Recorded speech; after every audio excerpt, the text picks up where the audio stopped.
Assalamualaikum warahmatullahi wabarakatuh. Teman-teman apa kabar? Semoga puasanya lancar. Senang banget saya Najwa sama Abi Quraisy bisa nemenin teman-teman untuk ngabuburit hari ini di Syihab dan Syihab. Abiku? Alhamdulillah. Sehat Abi? Alhamdulillah sehat orang tua. Alhamdulillah sehat terus. YouTubeku Najwa Syihab atau di website Narasi. Bisa juga bertanya ke Abi. Spesifik hari ini Abiku, kita mau belajar sama Abi. Bagaimana cara terbaik meneladani Rasul. Jadi itu topiknya Abiku. Sunnah Nabi, apa itu sunnah, apakah semua yang dilakukan Nabi itu wajib kita teladani dan sebagainya. Dan tentunya teman-teman kalau ada pertanyaan mungkin di luar itu juga boleh, tapi yang jelas di awal ini kita akan diskusi sampai nanti menjelang maghrib bagaimana kita meneladani Nabi Muhammad SAW. Abiku. Baik, bismillahirrahmanirrahim. Bismillahirrahmanirrahim. Sebelum kita berbicara tentang meneladani Nabi, saya dulu ingin mengemukakan suatu hal. Bahwa beliau itu dijadikan Allah sebagai teladan untuk umat manusia. Laqad kana lakum fi rasulillahi uswatun hasanah. Teladan yang baik.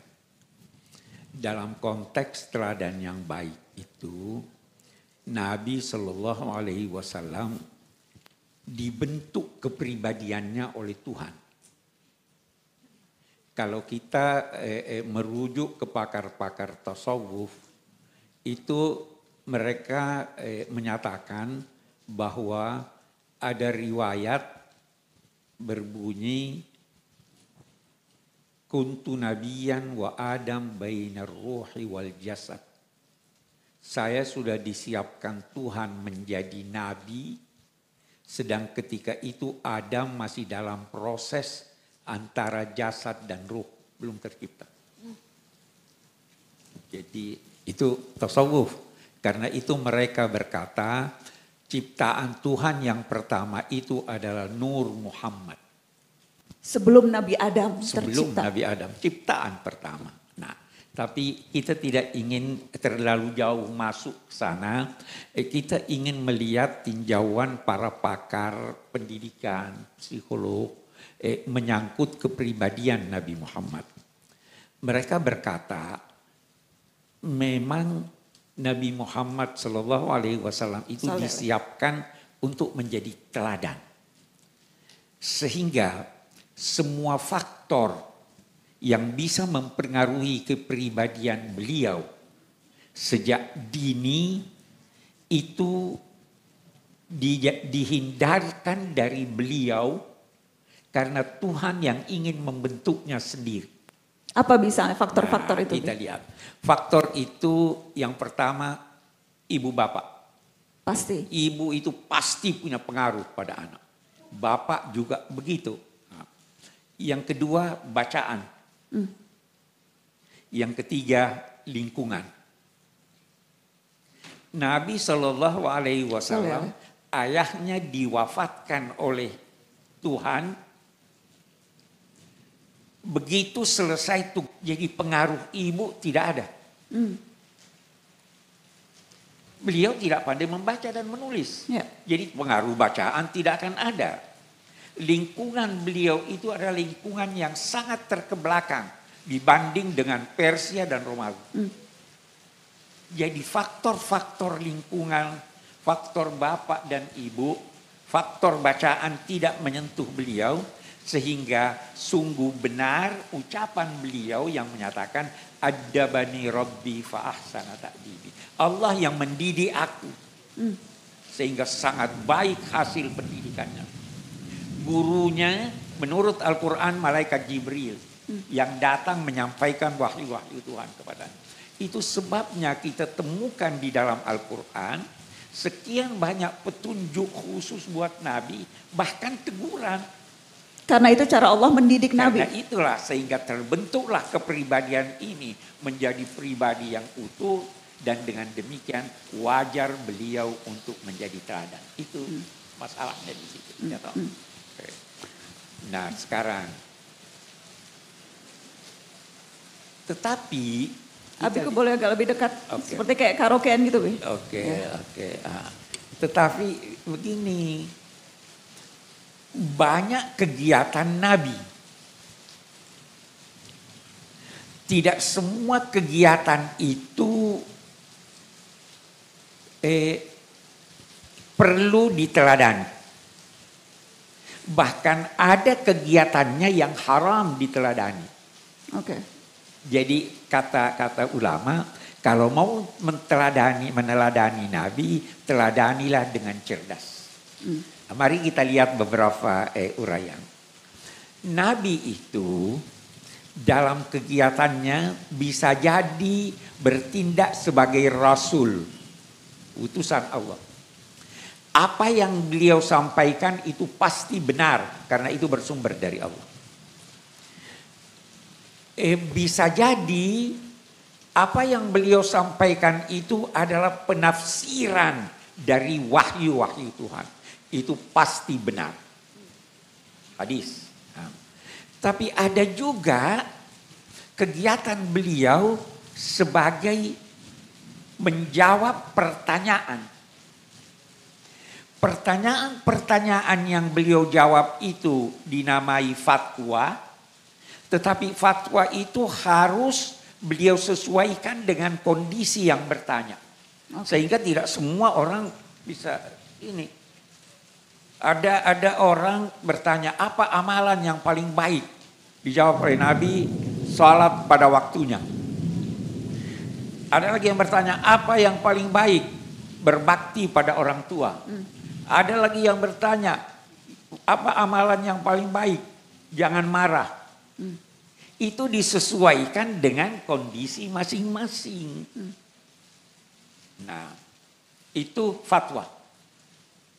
Ada seorang wanita datang bertanya pada Nabi, wahai Nabi, suami saya kikir, boleh enggak saya curi duitnya? Apa jawabannya, Bi? Nah. Tolong dicatat ibu-ibu. Kalau kita berkata jawaban Nabi ini fatwa, maka itu hanya berlaku untuk yang bersangkutan. Nabi menjawab, ambillah asal secara wajar. Tapi terkadang beliau itu menjawab bukan sebagai fatwa, tetapi penetap hukum. Ketetapan hukumnya itu berlaku buat semua. Kalau kita berkata tadi jawaban Nabi ini ambillah secara wajar bahwa itu adalah ketetapan hukum, semua boleh ambil. Ini yang mana, Bi? Jadi boleh nggak ngambil? Kalau Abi pilih yang fatwa, tidak semua boleh ngambil.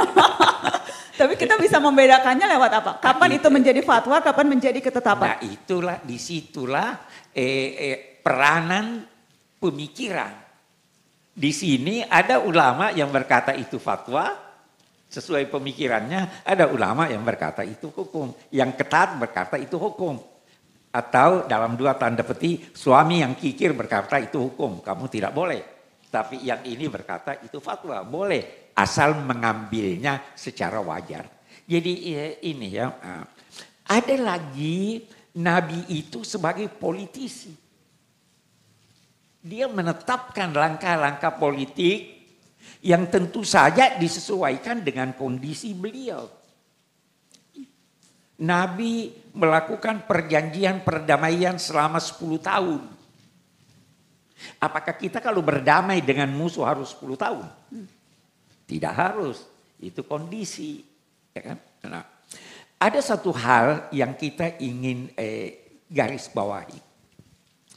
Kalau Nabi menyampaikan sesuatu berdasar Al-Quran dan hadis Nabi yang bersifat umum ini, atau fatwa, maka itu pasti benar. Tetapi kalau hukum, itu benar dari segi prosedur, belum tentu dari segi substansi benar. Kenapa? Karena bisa jadi yang bersengketa ini ada yang pandai melakukan argumentasinya, ada yang mengemukakan bukti-bukti tetapi palsu, maka dari segi hukum dia bisa dibenarkan. Tetapi itu dari segi substansi tidak benar. Nah, itu satu. Nah, kemudian ada lagi Nabi yang bertindak sebagai pemimpin masyarakat. yang tentu bisa dipengaruhi oleh budaya masyarakatnya. Ini banyak pakaiannya masyarakat. Nah, dari sini kemudian ulama membagi lagi. Dia bilang kita, ini pembagian lain. Kita harus tinjau Nabi itu dari segi kegiatannya. Bisa jadi itu ibadah. Ibadah ini ada yang bersifat umum, ada yang bersifat khusus. Khusus untuk Nabi? Umum untuk semua, khusus untuk Nabi. Kalau umum buat semua itu wajar, baik untuk diteladani dan tingkatnya ada yang wajib, ada yang sunnah. Oke. Ya toh? Salat 5 waktu Nabi lakukan, wajib teladani itu. Ada yang sunnah, Nabi tahajud, wajar diteladani itu. Tetapi tunggu dulu. Tahajudnya Nabi itu wajib. Bagi Nabi? Bagi Nabi. Bagi kita sunnah. Jadi mau tahajud boleh, tidak mau tahajud boleh. Karena itu Nabi lakukan tapi khusus buat Nabi. Okay. Saya beri contoh yang lain. Kita puasa, begitu maghrib dianjurkan segera berbuka. Boleh enggak sambung puasanya sampai besok? Haram. Nabi melakukan itu. Nabi nggak buka, Wi? Nabi tidak buka. Artinya sewaktu-waktu Nabi tidak buka, berlanjut. Kan masa Nabi itu makanan artinya terbatas, rumahnya ini. Oke deh, saya lanjut aja. Ya toh, itu contoh. Kita ambil contoh yang lain. Nabi menghimpun 5 orang, lebih dari 4 orang istri. Boleh enggak diteladani? Enggak. Khusus buat Nabi. Nana paling cepat kalau soal itu langsung enggak boleh. Ya kan? Kita bisa kembangkan lagi ini. Baik tidak, saya tidak katakan boleh atau tidak. Baik tidak menikah dengan anak yang belum dewasa. Tidak. Nabi menikah dengan Aisyah. Itu tidak wajar kita teladani. Itu ulama berkata yang meneladani itu bodoh dan sombong. Dia bodoh karena tidak tahu mengapa Nabi menikah itu. Dan dia sombong karena menganggap dirinya sama dengan Nabi. Ini ibadah. Ada lagi kegiatan beliau yang lahir dari kecenderungan beliau. Tata cara yang beliau senang untuk lakukan. Ini tidak wajib diteladani. Apa contohnya? Saya beri contoh. Kalau berbicara menggigit-gigit bibirnya. Menepuk-nepuk telapak tangannya dengan jarinya. Apa kita perlu teladani itu? Tidak harus diteladani. Kita ambil contoh yang lain. Ada, kalau itu beliau lakukan dan anjurkan kita untuk melakukannya, maka itu baik kita teladani. Kalau ada anjurannya, seperti contoh.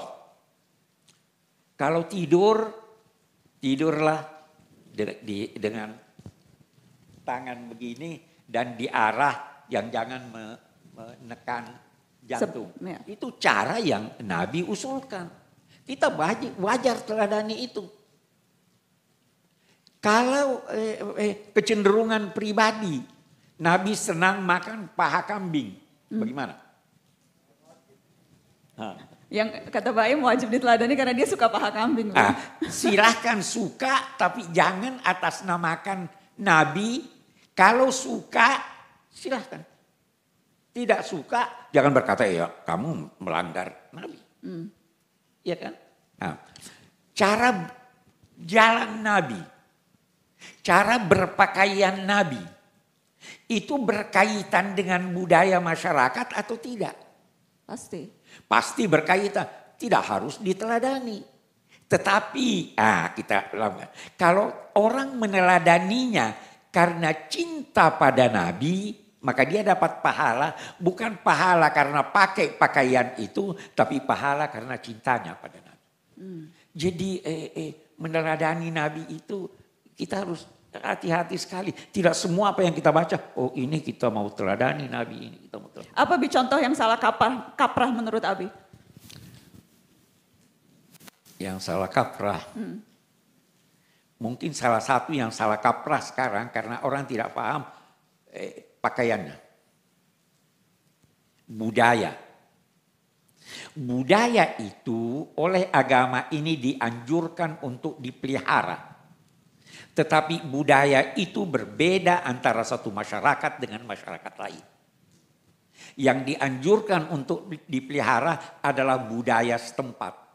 Peliharalah budaya Indonesia. Budaya itu ada yang sesuai dengan tuntunan agama, ada yang tidak sesuai. Utamakanlah yang sesuai dengan tuntunan agama.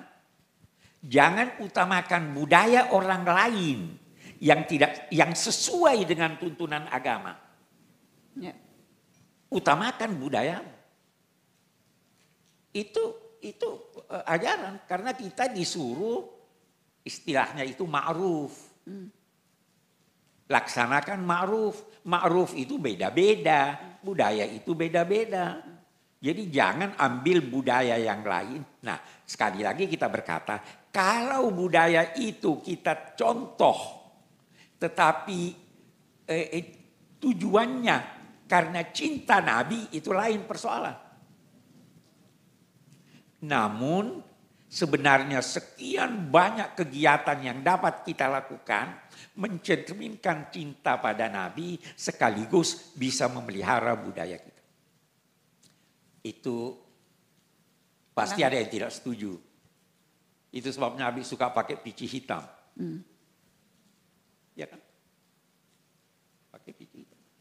Kita di Indonesia sholat pakai pici hitam. Di Mesir orang sholat tidak pakai pici. Saya lama hidup di Mesir tidak pernah pakai pici. Sampai di Makassar ibu saya lihat saya. Kamu tidak pakai pici? Pakai pici, tidak boleh itu. Itu budaya setempat. Saya hormati itu. Itu jadi perlu berhati-hati sekali ketika kita berkata meneladani Nabi. Nah, apa yang paling bagus diteladani? Yang tidak ada perselisihan di situ. Akhlaknya. Teladani Nabi akhlak. Itu sudah ini. Abi gambarkan dong singkat aja, pasti banyak sekali sih kalau kita bicara akhlak Nabi. Tapi kalau menggambarkan indahnya akhlak Nabi, Bi, dari hal-hal sederhana atau hal-hal yang beliau lakukan. Iya, kalau kita bicara akhlak Nabi yang pertama, itu ada sangat hormat pada mitra bicaranya. Tidak pernah meluruskan kaki di hadapan sahabatnya. Sahabatnya pun tidak diluruskan. Ada sahabatnya yang sedemikian dia hormati sampai suatu ketika Nabi mengulurkan kaki terus dia perbaiki duduknya. Kenapa begitu? Saya hormat pada dia. Tidak pernah berbicara pada orang dengan menoleh. Tapi kalau menoleh dengan seluruh badannya. Aduh, nah langsung gak enak nih Abiku. Harus gini ngadepnya. Ini kan kita terpaksa nih. Ya, mestinya begitu. Oke. Ya. Seluruh badan, Bi? Gak pernah cuma kepala? Tidak pernah cuma kepala. Itu lagi-lagi menunjukkan penghormatan. Ya, penghormatan. Kalau kita, mau apa kamu? Kan kurang hormat. Sangat hormat. Bahkan diriwayatkan bahwa beliau berusaha menggunakan dialek mitra bicaranya. Jadi kira-kira kalau ketemu orang Jawa, bahasa Jawa. Bahasa Betawi, kalau Betawi. Karena itu yang menjadikan orang simpati. Ya toh. Kalau menegur tidak pernah nuding. Paling kalau beliau tidak setuju, terlihat di antara dua dahinya ada urat. Oh, ini marah. Dan kalau menegur, beliau berkata, kenapa ada orang seperti ini ya? Tidak menyebut nama. Sehingga akhlak inilah sebenarnya yang menjadikan orang simpati pada beliau. Memang pendidikan Tuhan ada. Lau kunta fazzan ghalizal qalbi lam faddu min hawlik. Kalau kamu punya ucapan kasar, hatimu keras, orang akan lari dari kamu. Tapi karena ramah tamahnya ininya segala, ada orang-orang yang memeluk Islam tanpa kenal ajaran Islam. Dia hanya lihat mahadha biwajhi kadzab. Ini orang wajahnya bukan wajah pembohong. Bukan wajah pembohong. Ini pasti orang jujur. Bahkan itu ulama-ulama membahas apa bedanya Islamnya Sayyidina Umar dan Islamnya Sayyidina Abu Bakar. Apa, Be? Sayyidina Abu Bakar itu masuk Islam karena kenal pribadi Nabi. Belum kenal ajarannya. Bahkan kalaupun ajarannya dinilai tidak sesuai dengan pemikiran logis, dia tetap percaya. Buktinya apa? Waktu ada orang berkata pada dia, "Hai Abu Bakar, itu kau punya teman mengaku pergi Isra kembali lagi." Jawabannya apa? Kalau dia yang ucapkan itu, saya percaya. Jadi dia percaya sebelum percaya ajarannya. Kalau Sayyidina Umar tidak. Sayyidina Umar itu masuk Islam setelah baca Al-Quran. Oh begini, ini. Padahal dia keluar dari rumahnya bermaksud membunuh Nabi. Ya. Nah, jadi ada orang yang percaya hanya melihat akhlak Nabi. Ini orang tidak mungkin orang jahat. Ini ucapannya begini, ini baik. Ini sikapnya begini baik. Itu Khadijah radhiyallahu anha waktu Nabi kembali dari Gua Hira, gemetar ini. Saya mendapat kejadian. Dia bilang tidak mungkin Tuhan akan tidak membantu kamu. Kamu menolong orang, kamu membantu orang, kamu memberi. Jadi akhlaknya. Dan memang beliau datang untuk menyempurnakan akhlak. Jadi ada kata, seorang bisa mencapai derajat orang yang banyak salat dan puasanya dengan akhlaknya. Jadi kita pernah bahas berbisnis dengan Allah. Iya, ingat. Mau berbisnis dengan Tuhan, akhlak deh. Salat 5 waktu aja. Tidak usah banyak-banyak. Tapi akhlak. Okay. Mana akhlak pada Tuhan, akhlak pada orang tua, akhlak pada binatang, akhlak pada tumbuh-tumbuhan. Semua ada akhlak. Nah itu meneladani Nabi. Oke. Abiku udah banyak pertanyaan yang masuk. Baik yang nonton via live streaming, udah ada nih di sini saya mau bacakan. Tapi sebelumnya mungkin saya ngasih kesempatan dulu ke teman-teman yang ada di sini, di rumah Kak Ella dan Kak Fikri. Kalau ada yang mau bertanya, bisa langsung tanya. Dan juga ada pertanyaan yang masuk lewat Zoom dan yang masuk lewat YouTube. Apakah ada yang mau bertanya di sini dulu atau aku tampung dulu? Oke. Bi, ini ada pertanyaan dari Fadlan Zuhdi. Assalamualaikum Mbak Najwa, waalaikumsalam. Mohon jawaban dari Abi. Apakah setelah sholat berjamaah merupakan sunnah Nabi untuk memimpin doa jika bertindak sebagai imam? Memimpin doa, begini. Nabi tidak selalu memimpin doa, tapi beliau memimpin doa. Bahkan ada ucapan Sayyidina Umar. Dia minta izin dari Nabi, wahai Nabi saya mau pergi tawaf. Apa kata Nabi? La tansana min du'aika ya akhi. Jangan lupa doakan saya. Dia minta pada Sayyidina Umar. Kata Sayyidina Umar, itu ucapan saya tidak bisa lupakan seumur hidup. Nabi minta saya doakan. Ya toh. Nah, jadi setiap orang bisa berdoa.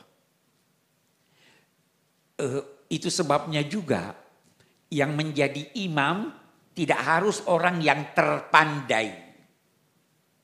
Ada asalnya biasanya. Nggak harus terpandai tapi? Yang pandai. Terpandai. Ada satu kiai besar, ada satu mahasiswa suaranya bagus, ininya biarkan dia. Oke. Saya ada anak meninggal ibunya. Dia minta saya jadi imam salat gaib. Saya bilang tidak, kamu lebih baik dari saya. Iya toh? Itu. Okay. Jadi tidak harus selalu Nabi, ya toh? Ya. Okay. Abiku ini yang nonton macem-macem Bi, ada dari Bogor, aku mau nyapa teman-teman di Bogor, Banjarmasin, Mamasa, ada yang dari Berau, ada yang dari Hong Kong, ada yang dari Australia, ada jauh banget dari Kazakhstan juga nonton Bi. Waduh. Assalamualaikum, gimana puasanya di sana teman-teman yang jauh-jauh, mudah-mudahan lancar semuanya. Ada satu pertanyaan lagi sebelum nanti Nabu kakak yang lain. Oh tapi ini sebetulnya udah Abi jawab sih Bi, nah yang soal berpakaian. Ingin bertanya ke Abi, mencontoh cara berpakaian Nabi itu termasuk bagian dari sunnah, misalnya memakai surban bagi laki-laki. Tadi Abi udah jawab. Iya. Abi udah jawab ya teman-teman. Disesuaikan dengan budaya setempat. Apakah ada yang ingin bertanya di sini? Sebelum aku menjawab pertanyaan-pertanyaan yang juga masuk lewat Zoom, lewat YouTube. Silakan teman-teman kalau ada yang ingin bertanya. Baik, kalau gitu aku nanya dulu. Bi, dari Hafiz Muhammad. Kita udah pernah bahas ini, fenomena taklid buta dengan orang-orang yang dibilang keturunan Nabi. Bagaimana kita menyikapi orang-orang yang mengaku keturunan Nabi? Apakah bila kita tidak menghormatinya sama dengan tidak cinta pada Nabi? Cinta itu dalam hati. Ya toh. Kita tidak bisa mengukur cinta ini atau cinta itu hanya dari segi lahiriah. Bisa saja ada seorang suami istri, suaminya berkata, aku cinta padamu padahal tidak cinta, ya toh? Ya, ada gombal, ya. Tapi ada ungkapan. Engkau mengaku mencintai Rasul, padahal amalanmu tidak sesuai dengan amalan Rasul. Siapa yang mencintai seseorang, pasti dia selalu akan mengikutinya. Jadi lihat saja, ada orang mengaku keturunan Nabi, tapi amalnya tidak sesuai dengan tuntunan Nabi. Ya, tidak harus dihormati dong orang itu. Ada orang yang bukan keturunan Nabi, tetapi amalnya sangat baik. Ya, wajar dihormati dan wajar dicintai. Nah, kita sekarang ketiga, ada orang keturunan Nabi, amalnya baik, ininya baik. Kita beri dia penghormatan, sekali kita menghormati pribadinya yang baik itu, sekali kita menghormati karena dia punya hubungan dengan Nabi. Mudah-mudahan bisa menjawab ya, ini yang bertanya Hafiz Muhammad. Ada yang bertanya lewat Zoom, Mas Insan Pratama. Hai Mas Insan.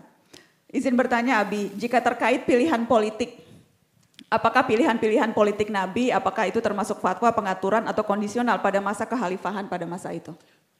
Saya tadi katakan politik itu tidak bisa dijadikan dasar untuk memilih.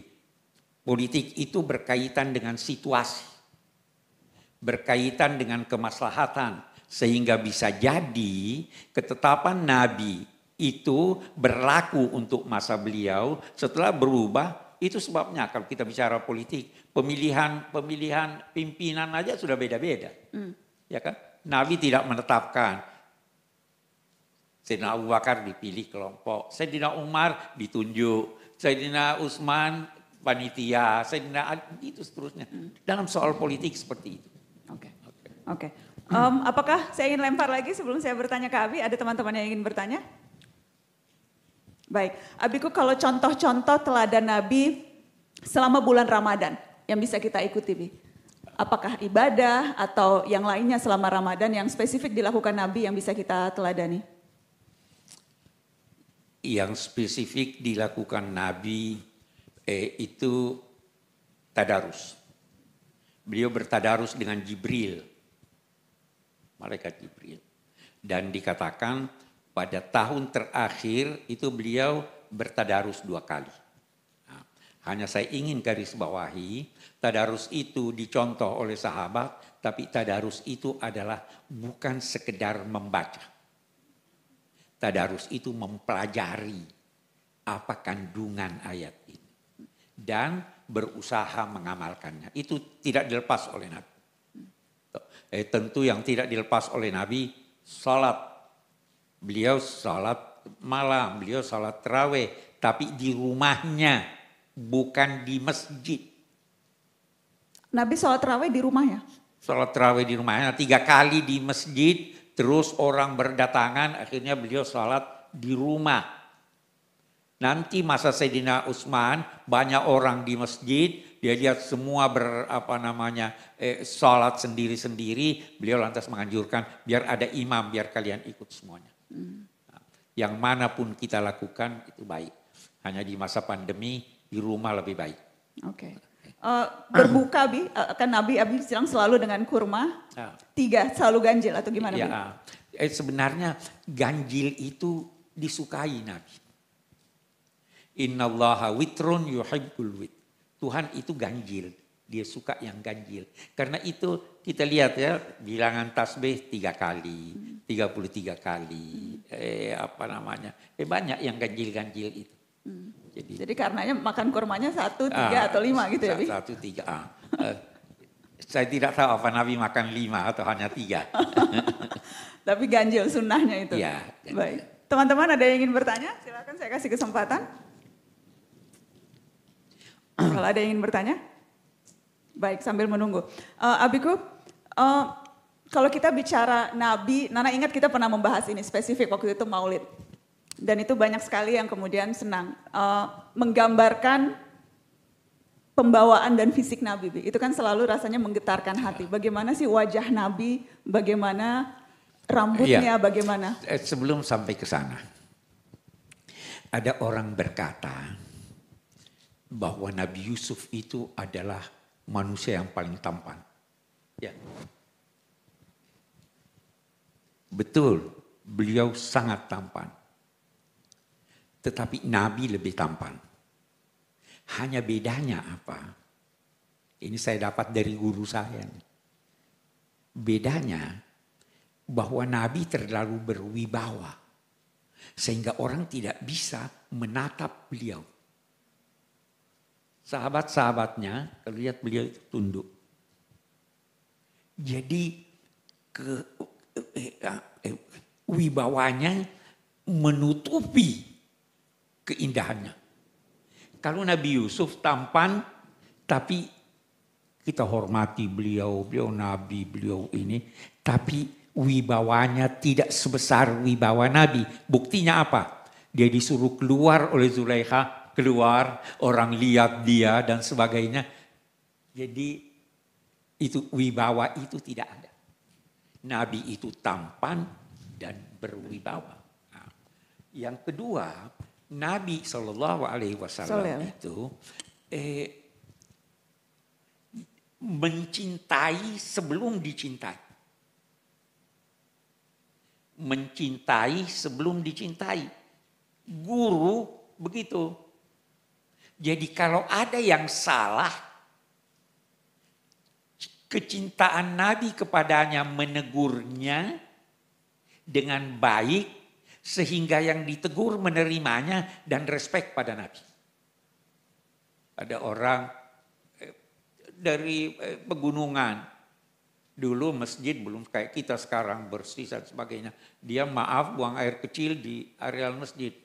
Sahabat-sahabat, mau kata biarkan dia melanjutkan itu. Setelah selesai baru diberitahu, ini tempat bukan tempat buang air kecil, ini tempat buat salah. Jadi menegurnya itu menimbulkan simpati. Karena cintanya? Ya, karena cinta. Karena cinta pada manusianya.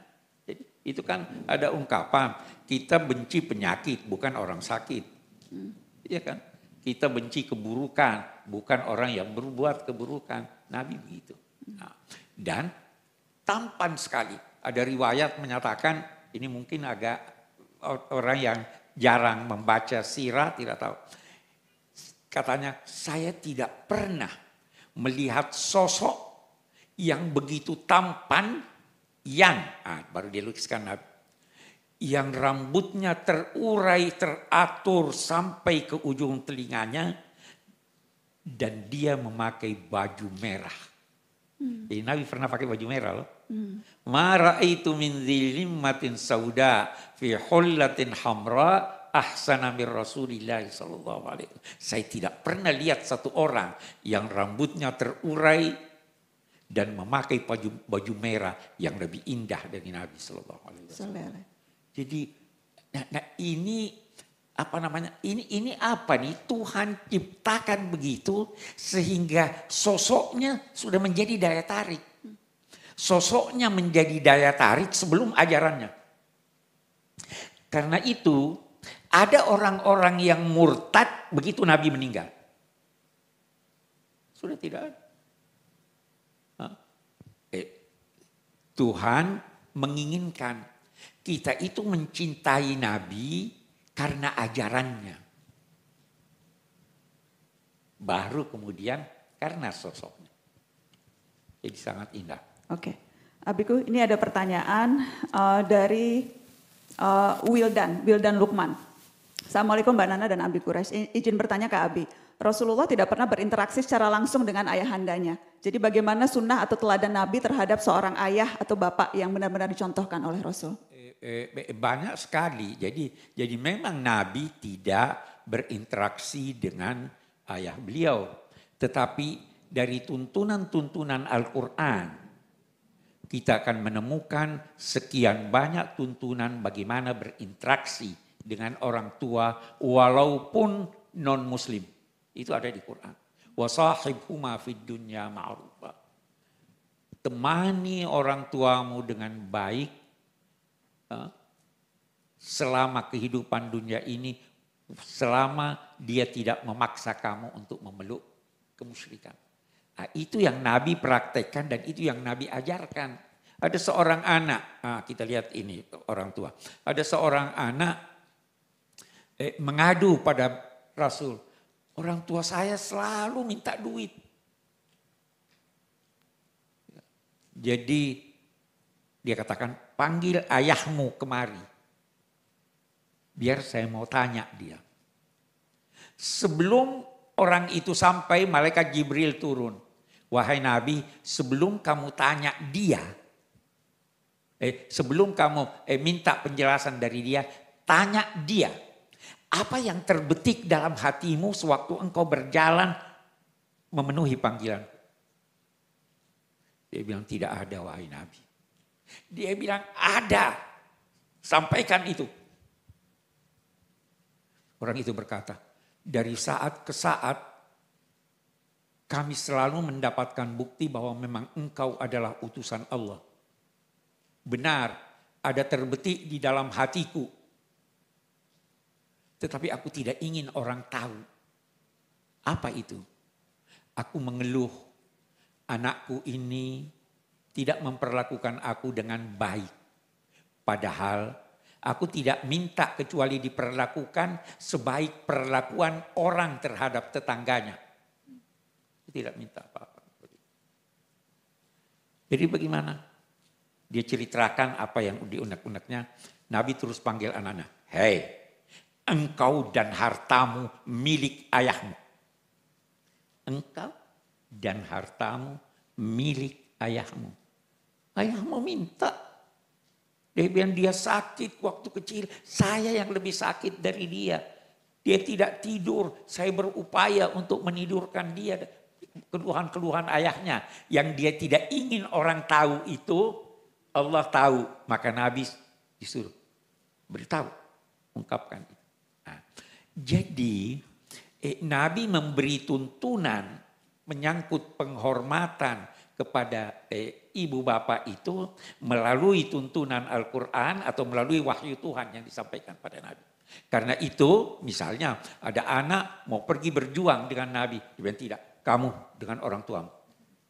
Iya kan? Jadi itu. Ini nyambung ke pertanyaannya Ilham, Bi. Kalau meneladani Nabi sebagai orang tua, ayah bagi anak-anaknya, adakah? Ayah terhadap anaknya. Wah, tidak baca Quran.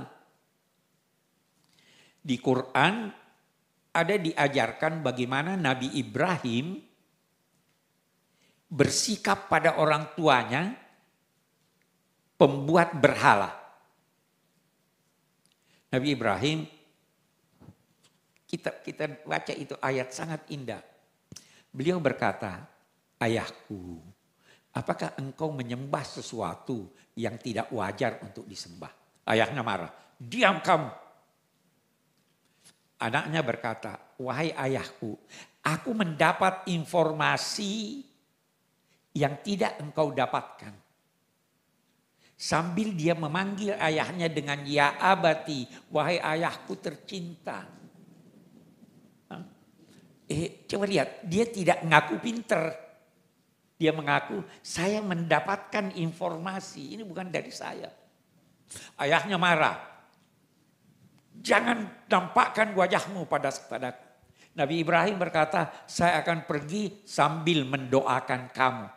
Jadi walaupun ayah sudah salah, sudah ini, penghormatan tetap harus diberikan padanya. Itu sebabnya istri Nabi itu ada ibunya yang musyrik datang mau duduk di kasurnya Nabi. Dia usir, pergi. Kata Nabi, jangan, biarkan dia duduk walaupun dia musyrik. Ya kan? Jadi penghormatan pada orang tua itu mutlak adanya dan anak boleh menegur dalam dua tanda petik orang tuanya tetapi dengan teguran yang sangat halus. Itu Nabi tidak ada orang tuanya tapi kita dapatkan itu dalam Al-Quran dan bukan Nabi kepada orang tua. Dan kepada anak-anaknya Nabi seperti apa, Abi? Waduh, sangat cinta. Sangat cinta. Apalagi cucunya. Ya. Sedemikian cintanya, dia perlama sujudnya karena anak cucunya di belakangnya. Ya. Sedang khutbah, ada Sayyidina Hasan atau Sayyidina Husain di bawah itu jalan, Nabi turun dari mimbar, angkat, baru beliau berjawab, sungguh benar Allah yang menyatakan bahwa sesungguhnya sesungguhnya anak-anak itu fitnah, ujian buat kita. Oke, baik. Teman-teman, apakah ada yang ingin bertanya? Saya ingin kasih kesempatan. Ya, Mbak Dayang, silakan. Ini tidak apa-apa suaranya. Bukan. Silakan, Mbak Dayang. Melengkapi pertanyaan tadi, kalau akhlak,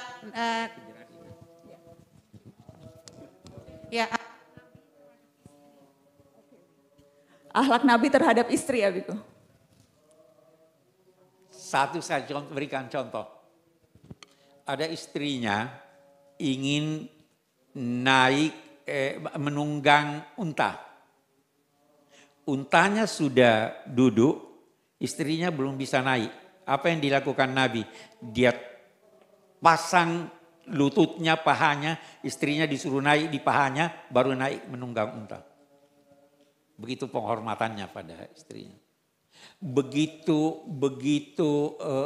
dalam dua tanda petik, begitu tersentuh hati Nabi dengan isu menyangkut Aisyah. Tetapi tidak ada satu kalimat yang menyakiti hatinya. Mestinya kan orang sudah marah-marah. Hanya berubah kata Aisyah, hanya berubah. Biasanya dia bercanda sama saya, sekarang tidak bercanda. Jadi sangat hormat sama istrinya, sangat cinta sama istrinya. Walaupun ada salah satu di antara mereka yang sangat dicintainya Aisyah. Namun demikian cintanya pada Khadijah melebihi cinta semua istrinya. Jadi bukan cuma cinta setia, sangat setia. Oke. Abiku, tampaknya kita udah harus mengakhiri nih Abiku. Karena sebentar lagi juga insya Allah sudah azan maghrib. Mungkin Nabi bisa minta Abi penutup dan juga mungkin doa. Karena ingat teman-teman Abi selalu bilang menjelang berbuka itu doa saat-saat paling makbul insya Allah. Jadi boleh kita tutup pesan Abi terakhir dan kemudian kita baca doa dan teman-teman bisa bersiap-siap untuk kita berbuka. Iya, saya kira kita mungkin kesimpulannya mari kita berusaha meneladani Nabi. Sekuat kemampuan kita. Dan yang terpenting diteladani seperti yang saya katakan akhlaknya. Ya, akhlak itu menutupi segala sesuatu. Itu satu. Dan kita berdoa mudah-mudahan insya Allah Ramadan berlanjut. Kita bisa beribadah dengan baik. Amin. Kita bisa di siang hari puasa sesuai syarat-syaratnya, sesuai anjurannya. Di malam hari kita bangun untuk mendekatkan diri pada Allah dan mudah-mudahan kita semua diberi usia panjang. mendapatkan Ramadan yang akan datang. Amin, amin. Insya Allah. Dan mudah-mudahan keluarga kita, hidup suami istri semakin akrab, pekerjaan kita semakin sukses, Amin. sahabat-sahabat kita semakin banyak, dan tentu kedekatan kita kepada Rasul dan kepada Allah Subhanahu wa taala insya Allah semakin akrab dan semakin akrab. Ala hadhihi niyah wa kulli niyatin salihah. Al-Fatihah. A'udzubillahi minasyaitonir rajim. Bismillah. Alhamdulillahirabbil alamin arrahmanir rahim. Shiratal ladzina an'amta 'alaihim. Rabbana taqabbal minna innaka Amin. antas samiul 'alim wa tub 'alaina innaka antat tawwabur rahim. Amin. Sallallahu alaihi sayyidina Muhammad wa ala alihi washabihi wasallam. Walhamdulillahirabbil alamin. Terima kasih Abiku. Terima kasih teman-teman yang sudah hadir, yang juga sudah menyimak lewat Zoom dan menyimak lewat YouTube dan website Narasi. Insya Allah kita ketemu lagi di kesempatan berikutnya di Syihab-Syihab di Narasi. Thank you Abiku, terima kasih semua. Selamat berbuka puasa. Assalamualaikum warahmatullahi wabarakatuh.